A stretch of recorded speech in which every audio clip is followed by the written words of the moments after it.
সকাল ৬টা থেকেই কিন্তু ঢাকার বিভিন্ন অঞ্চল থেকে জাতীয় ঈদগাহে কিন্তু তারা কিন্তু প্রবেশ করছে।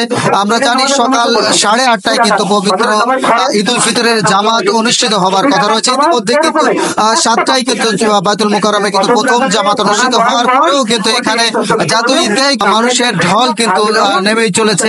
আমরা জানি যে এখানে কিন্তু আজ প্রায় ৩৫,০০০ মুসল্লি একসাথে কিন্তু নামাজ আদায় করবেন। দীর্ঘ ১ মাস শ্যাম সাধনার পরে কিন্তু আজকের এই ঈদ উল ফিতরের দিন আজ এখানে আমরা দেখতে পাচ্ছি ছোট বড় সকলেই কিন্তু এখানে উপস্থিত হয়েছেন এবং ঢাকার বিভিন্ন অঞ্চলেই কিন্তু বিভিন্ন ভাবে সরকারি বেসরকারি ভাবে কিন্তু ঈদের নামাজের আয়োজন করা হয়েছে। একসাথে আমরা দেখতে পাচ্ছি কিন্তু আইন শৃঙ্খলা বাহিনী কিন্তু এখানে বিভিন্ন ভাবে কিন্তু তারা কিন্তু নিরাপত্তা দিয়ে যাচ্ছে, নিরাপত্তার ব্যবস্থা রয়েছে। আমরা জানি এখানে ৫ স্তর নিরাপত্তার ব্যবস্থা ইতিমধ্যে কিন্তু গতকাল থেকেই কিন্তু এই ব্যবস্থা দেওয়া হয়েছে এবং তারা কিন্তু র্যাব এবং পুলিশ কিন্তু আলাদা আলাদা ভাবে কিন্তু তাদের সিসি ক্যামেরা পর্যবেক্ষণ করছে এবং বিভিন্ন ভাবে গোয়েন্দা সংস্থারা কিন্তু তারা কিন্তু এই আজকের এই নিরাপত্তা দেওয়ার জন্য তারা কিন্তু প্রস্তুত রয়েছে। কিছুক্ষণ পরেই কিন্তু জাতীয় ঈদগাহের প্রথম যে জামাত ৮:৩০টায় সেটি কিন্তু শুরু হবে। আমার নাম মোহাম্মদ মিরাজ। আল্লাহু আকবার বলে প্রথম দিয়ে সানা পড়বে ইমান, তারপরে ৩ বার বললে আল্লাহু আকবার হাত ছেড়ে দিবে, তারপরে আবার দ্বিতীয়বার বললে আল্লাহু আকবার হাত ছেড়ে দিবে, ২বার বললে হাত ভাঙবে। এই বার্তা থাকবে যত সকল মুসলিম আমরা যারা আছি যত একসাথে থাকতে পারি সেজন্য দোয়া করা হবে। বিশেষ করে দোয়া করা হবে আমাদের মুসলমান ফিলিস্তিনের জন্য, আল্লাহ যাতে তাদের উপরে শান্তি বসিত করে। হলো তারা যত আগামী দিনে এইভাবে জাতীয় ঈদগাহে এসে নামাজ আদায় করতে পারে। এখানে সবাই আমরা একসাথে যে ঈদ করতেছি দীর্ঘ অনেকদিন পরে আমরা খোলা মনে আমরা ঈদ করতে পারছি সবাই একসাথে। এই জন্য সবার আমার ফ্যামিলির সাথে বলে সবাই একসাথে ঈদ করতে পারছি, এই জন্য আল্লাহর কাছে আমরা শুকরিয়া আদায় করতেছি আর কি। এমন ভাবে ঈদ আমি আগে বিগত দিনে করতে পারি নাই, আমি ব্যক্তিগত ভাবে করতে পারি নাই। এই জন্য এখন যে সবাই আমরা আমার ছেলে মেয়ে সবাই একসাথে ঈদ করতে পারছি, এই জন্য আল্লাহর কাছে শুকরিয়া।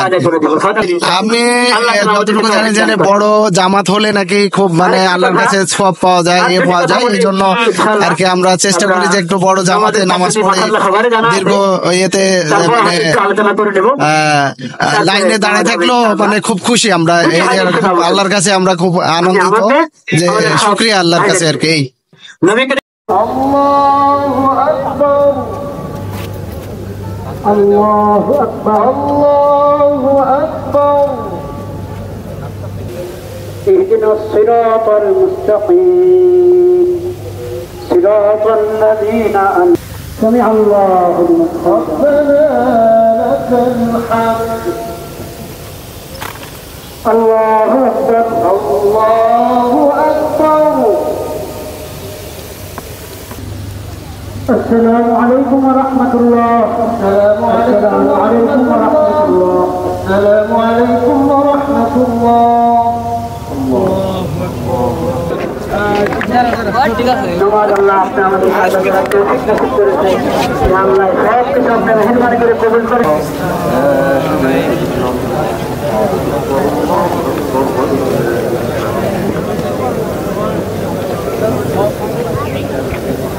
দিনের চেয়ে আজকে অনেক ভালো। অন্যান্য সময় এখানে নামাজ পড়তে আসি, নিরাপত্তা ছিল, তার চেয়ে আরো বেশি হলো এবং ভালো লেগেছে।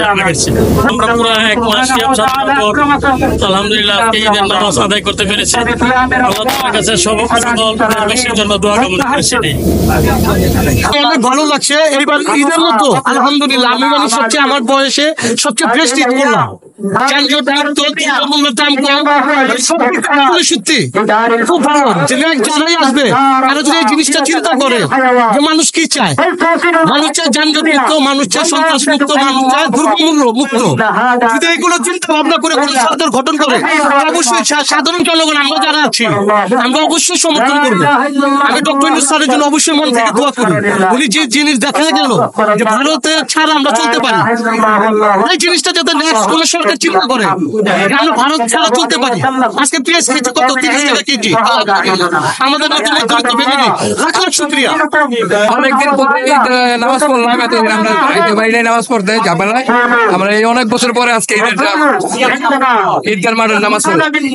দীর্ঘ 1 মাস সিয়াম সাধনার পর জাতীয় ঈদগাহ নামাজ পড়ে আল্লাহর দরবার শুকরিয়া আদায় করছি এবং আমি মনে করি প্রায় 1 যুগের মধ্যে আমি এত স্বস্তিতে এবং এত প্রাণবন্ত ভাবে কোনো ঈদের নামাজ পড়ি নাই। আজকে জাতীয় ঈদগাহ কানায় কানে পূর্ণ হয়ে গেছে। যারা দোয়া চেয়েছেন তাদেরকে কবুল করেন। ইয়া আল্লাহ, আপনি সব হালাত জানেন। সুবহান রাব্বিকা রাব্বিল ইজ্জাতি আম্মা ইয়াসিফুন ওয়া সালামুন আলাল মুরসালিন ওয়াল হামদুলিল্লাহি রাব্বিল আলামিন। আমিন।